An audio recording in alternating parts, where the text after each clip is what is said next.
યુવક નવનીતભાઈ ઉપર જીવલેણ હુમલો થયો એ બાદ કોળી સમાજના લોકો રોષે ભરાયા। કોળી સમાજના સાંસદો છે, ધારાસભ્યો છે, આગેવાનો છે, દરેક લોકો સરકારને રજૂઆત કરવા પહોંચ્યા હતા અને બાદ એસઆઈટીની રચના કરવામાં આવી। આપણે જોયું કે અત્યારે હાલ એસઆઈટી દ્વારા ક્યાંક સર્ચ ઓપરેશન શરૂ કરવામાં આવ્યું છે અને અત્યારે હાલ આ જ બગદાણાની જે બબાલ છે એને લઈને એક મોટી અપડેટ સામે આવી રહી છે કે એસઆઈટીનું જે અત્યારે હાલ મહુવા તળાજાની અંદર સર્ચ ઓપરેશન ચાલી રહ્યું છે ને એમાં વધારે લોકોની તપાસ કરવામાં આવી રહી છે। આ વિષયને લઈને વિગતે વાત કરીએ। નમસ્કાર, હું હંસિની અને તમે જોઈ રહ્યા છો નિર્ભય ન્યૂઝ।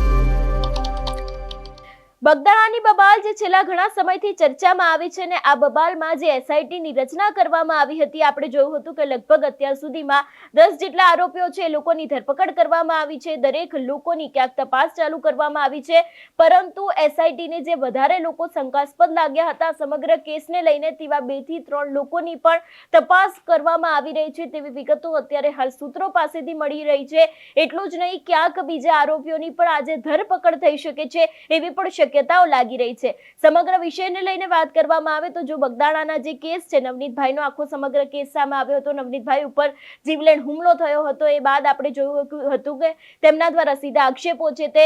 જયરાજ આહિર એટલે કે જે લોક સાહિત્યકાર માયાભાઈ આહિરના પુત્ર છે એમના ઉપર મૂકવામાં આવ્યા હતા અને હવે જ્યારે એસઆઈટીની રચના કરવામાં આવી છે, એક તરફ કોળી સમાજ રોષે ભરાયો છે અને એસઆઈટી દ્વારા જે અત્યારે હાલ મહુવા અને તળાજાની અંદર સર્ચ ઓપરેશન શરૂ કરવામાં આવ્યું છે અને આ જ સર્ચ ઓપરેશનમાં અત્યારે હાલ વધારે 2 થી 3 લોકોની તપાસ છે તે શરૂ કરવામાં આવી છે એવી વિગતો અત્યારે હાલ સામે આવી રહી છે। જો કે આપણે જોતા આવ્યા છે કે એસઆઈટી દ્વારા જે રીતે બંને પીઆઈ છે એટલે કે પીઆઈ ડાંગર અને પીઆઈ કેએસ પટેલને પણ સમન્સ પાઠવવામાં આવ્યું હતું, એ બંને લોકો પોતાનો જવાબ લખાવવા માટે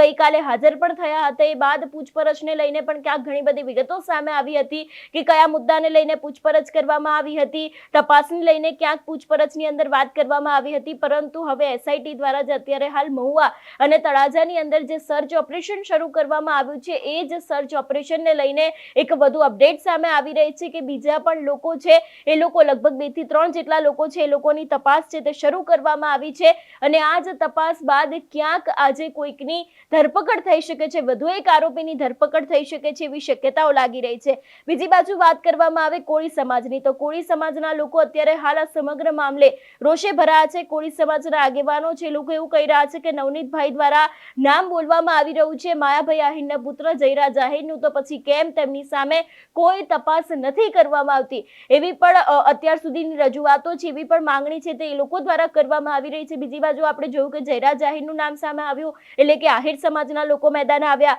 આહિર સમાજ દ્વારા સીધું જ સમર્થન છે તે જયરાજ આહિરને આપવામાં આવ્યું છે, પરંતુ અત્યારે હાલ જે રીતે આ સમગ્ર કેસને લઈને એસઆઈટીની રચના કરવામાં આવી હતી ને અત્યારે જ્યારે મહુવા અને તળાજાની અંદર આ સમગ્ર વાતને લઈને અત્યારે હાલ સર્ચ ઓપરેશન ચાલી રહ્યું છે અને એ જ સર્ચ ઓપરેશનમાં લગભગ 2 થી 3 જેટલા લોકો છે એ લોકોની તપાસ અત્યારે શરૂ કરવામાં આવી છે, એ લોકોની પૂછપરછ અત્યારે હાલ શરૂ કરવામાં આવી છે એવી વિગતો સામે આવી રહી છે અને હજી પણ ક્યાંક નવા આરોપીઓ છે એ લોકોની ધરપકડ થઈ શકે છે એવી શક્યતાઓ લાગી રહી છે। જો કે થોડા સમય અગાઉ મેં એક વકીલની સાથે આ સમગ્ર મુદ્દે વાત કરી હતી, એ સમયે એમનું પણ એવું કહેવું હતું કે જે રીતે અત્યારે હાલ એસઆઈટી દ્વારા તપાસ શરૂ કરવામાં આવી છે અને જે રીતે અત્યારે હાલ તપાસ ચાલી રહી છે તો પછી એસઆઈટી ટૂંક જ સમયમાં જે મૂળ આરોપી છે જેના થકી આ બધું કરવામાં આવ્યું છે એના સુધી પહોંચી શકે છે એવી પણ શક્યતાઓ છે। એટલે જે રીતે અત્યારે હાલ એસઆઈટીને લઈને એક સૌથી મોટી અપડેટ સામે આવી રહી છે કે વધુ 2 થી 3 લોકો છે એ લોકોની પૂછપરછ છે તે લોકોની તપાસ છે તે શરૂ કરવામાં આવી છે અને હવે આગામી સમયમાં ક્યાંક આ ઘટનાની અંદર મોટો વળાંક આવી શકે છે અને હજી પણ વધારે આરોપીઓ છે એ લોકોની ધરપકડ કરવામાં આવી શકે છે એવી પણ શક્યતાઓ લાગી રહી છે। લગભગ અત્યાર સુધીમાં 10 જેટલા આરોપીઓ છે એ લોકોની ધરપકડ કરવામાં આવી છે, હજી એ લોકોની પૂછપરછ થઈ શકે છે। પૂછપરછની અંદર કેવી રીતે આ સમગ્ર ઘટના બની હતી એને લઈને પણ ક્યાંક વાતચીત કરવામાં આવી શકે છે એવી શક્યતાઓ લાગી રહી છે। જો કે આગામી સમયમાં જોવાનું રહેશે કે પોલીસ દ્વારા કયા ખુલાસા કરવામાં આવે છે, એસઆઈટી દ્વારા કયા ખુલાસા કરવામાં આવે છે, કારણ કે જે રીતે અત્યારે હાલ કોળી સમાજના આગેવાનો છે એ લોકો રોષે ભરાયા છે, એની જ સામે આહિર સમાજના લોકો છે એ લોકો જયરાજ આહિરને સમર્થન કરી રહ્યા છે, એટલે આ ઘટનાની અંદર કોઈક નવો વળાંક આવી શકે છે। શક્યતાઓની વચ્ચે જે રીતે અત્યારે હાલ એસઆઈટી દ્વારા લગભગ 2 થી 3 આરોપીઓની તપાસ છે તે શરૂ કરવામાં આવી છે, જોવાનું રહેશે કે હવે કોઈ વ્યક્તિની ધરપકડ કરવામાં આવશે કે કેમ। તમારું શું માનવું છે આ વિષયને લઈને અમને કમેન્ટ કરીને ચોક્કસ જણાવજો। તેની સાથે અમારી ચેનલ નિર્ભય ન્યૂઝને લાઇક, શેર અને સબસ્ક્રાઇબ કરવાનું ભૂલશો નહીં। નમસ્કાર।